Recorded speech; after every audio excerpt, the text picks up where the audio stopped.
இப்போ தென்காசி இது தென்காசி கோபுரம் உள்ளே வந்து காசி விஸ்வநாதர் உலகநாயகி அம்மன் உள்ள முருகன் இருக்கார் தென்காசி கோவிலுக்குள்ளே. இது நைட்டு 8 மணி ஆயிடுச்சு. நாங்கள் குற்றாலத்துலேருந்து கிளம்பி வர நைட் நேரம் எடுத்தது. இந்த கோபுரத்தில் ஒரு அதிசயம் பார்த்திங்கன்னா எந்த நேரமும் காற்று பயங்கரமாக அடிக்கும்.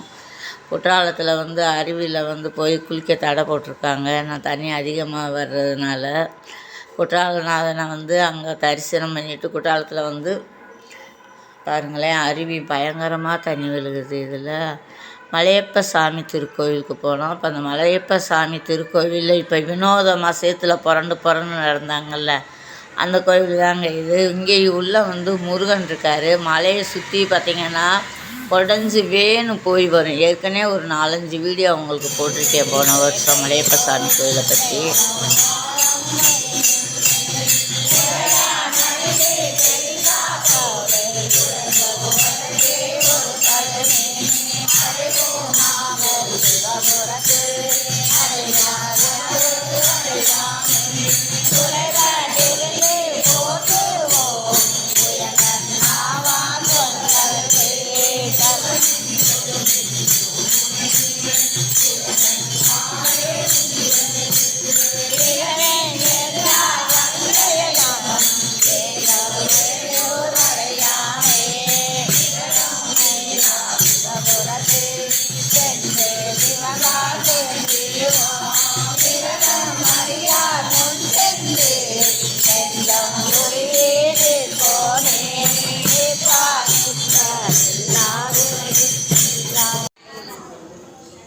தென்காசி கோயிலுக்குள்ளங்க இந்த வீடியோ.